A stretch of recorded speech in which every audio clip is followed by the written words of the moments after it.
Victoire, Bonjour Thibaut. tu vas bien? Très bien, merci. Est-ce que dans un premier temps, tu peux te présenter et nous parler un petit peu de ton parcours à Cage, si tu étais dans une association, etc. Ouais, alors je m'appelle Victoire, j'ai 34 ans. J'ai fait BEM à l'époque, en 2009-2012. Je suis promo 2012 dans le parcours finance comptabilité. Et j'avais la chance de faire partie de l'association AOC. Donc on a pu faire des super dégustations, découvrir des super châteaux, organiser le rallye des 24 heures qui à l'époque déjà était le super événement, enfin un des super événements de l'asso. Et voilà. Super. Est-ce que tu peux nous parler de ton métier actuel du coup et de tes différentes missions? Alors, ouais, moi je suis donc manager au sein de l'équipe FAS chez EY. Donc FAS, c'est du conseil aux directions financières. C'est très large puisqu'on fait de l'assistance pour du contrôle de gestion, du contrôle interne, du reporting, du pilotage de performance. Enfin, c'est très très large. On fait vraiment c'est du diagnostic de la fonction finance pour venir en aide à une problématique que la direction financière pourrait avoir. Et moi, donc, dans ce service, je suis spécialisée en gestion de projet. Donc, ça va être de gros projets de transformation financiers, enfin de la finance mise en place par entreprise. Et est-ce que du coup, tu peux nous parler un petit peu de ton évolution au sein de EY, tes anciens postes, etc.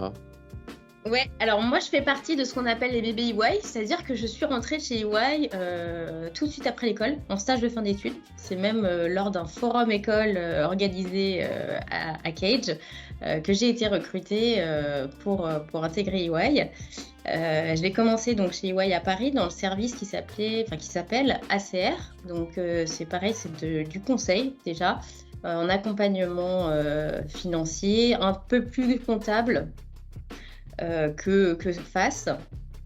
Et là, j'ai fait 4 ans, du coup, pareil, dans des missions d'externalisation de la fonction finance, mise en place aussi d'outils, tels que gros outils de reporting, consolidation.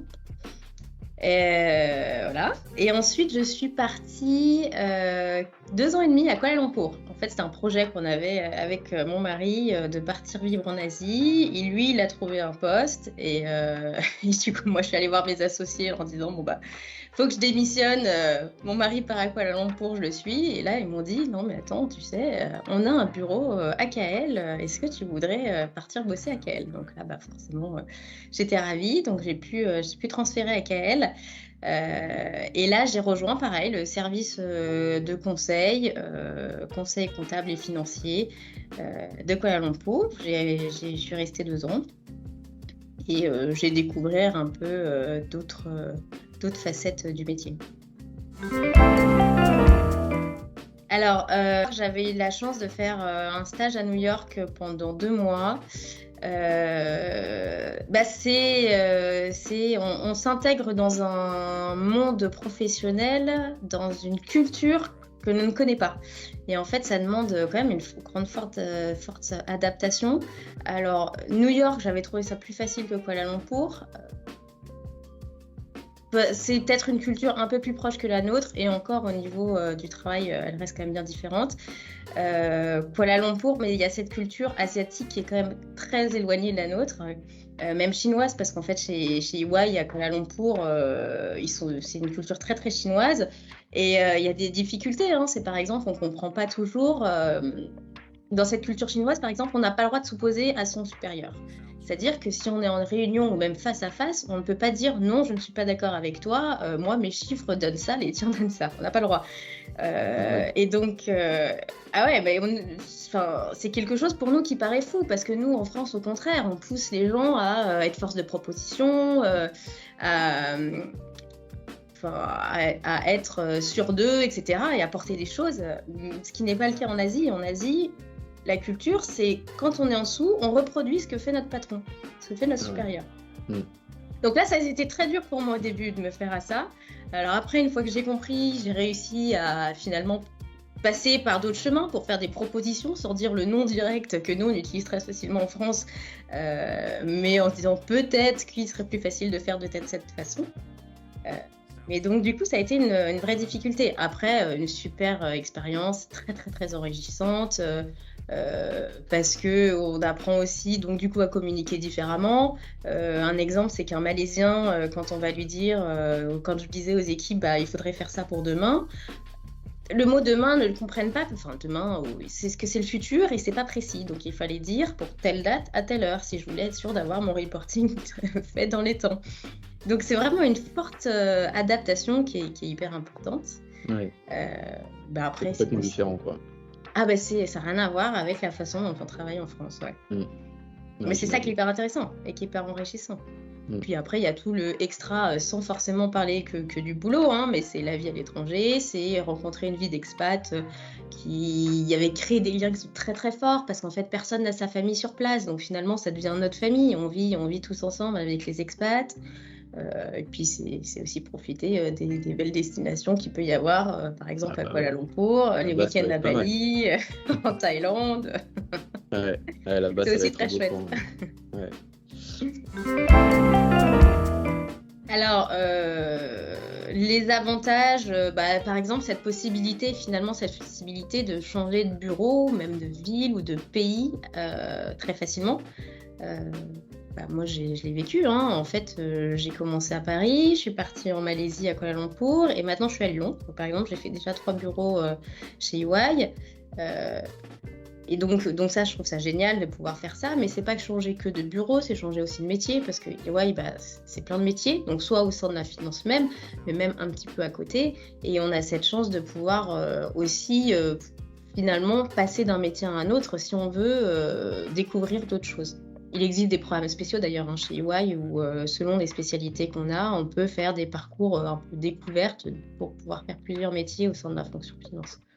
Donc ça, pour moi, c'est vraiment un avantage. Après, une grosse entreprise comme EY, ils vont participer par exemple à des projets associatifs. EY, ils ont une fondation qui promeut l'intégration des personnes par le savoir-faire manuel, donc l'intégration à l'emploi. Et par exemple, ils organisent des journées pro bono où il y a une association qui va avoir une vraie problématique et on fait un groupe de travail de plusieurs personnes chez EY, de plusieurs métiers différents, pour essayer de répondre au cours de cette journée à des problématiques de l'association. C'est mise en place d'un local pour attirer les personnes et des personnes qui sont sans emploi et finalement leur ouvrir des possibilités de trouver un emploi.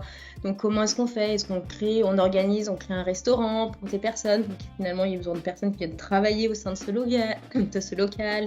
Enfin bref, donc c'est très varié, c'est hyper intéressant. Donc ça, je pense que c'est des choses qu'on a la chance de pouvoir avoir dans des grosses entreprises comme chez EY. Et puis, qu'est-ce qu'on peut avoir d'autre ? Je vois beaucoup de points positifs. C'est déjà pas mal. Après, point négatif, qu'est-ce qu'on pourrait dire ? En point négatif, on pourrait dire, on est un peu, l'évolution est un peu réglementée. Enfin, si tu veux, c'est très hiérarchisé. Il y a une grosse hiérarchie chez EY. Donc, on entre souvent en tant que débutant et on évolue au fur et à mesure des années. Mais c'est vrai qu'on suit vraiment cette hiérarchie. Ouais. Okay. Ce qui peut être un inconvénient pour des personnes et qu'on peut ne pas avoir dans les plus petites entreprises. Absolument. Et pour terminer, est-ce que tu aurais un conseil à donner aux étudiants de Kedge qui regardent cette interview ? Alors, un conseil, voyager, parce que c'est génial, parce qu'on apprend plein de choses, parce que si on n'est pas super bon en anglais, au moins, et quand on part en anglais ou dans une autre langue, et quand on part dans un pays et qu'on n'a pas le choix, qu'il faut travailler dans cette langue, au moins, on apprend vraiment la langue et on devient bilingue. Et puis, on apprend plein de choses sur soi aussi, parce qu'on apprend à s'adapter, et c'est des choses qui vont nous servir dans la vie de tous les jours après, et dans notre futur métier. Et puis, aussi choisir ses stages en fonction de ce qu'on veut faire. Je pense que les orienter au maximum vers ce qu'on pense vouloir faire, même si c'est pas toujours facile au début, dans les premières années. Mais ça peut ouvrir des portes, comme moi, finalement, ça a été le cas chez EY. Absolument, très bon conseil, merci beaucoup. Merci du coup, Victoire, pour cette interview, c'était super intéressant. Et je te souhaite une bonne continuation. Merci, à toi aussi, et peut-être à bientôt. À bientôt. Merci, Victoire. Merci beaucoup.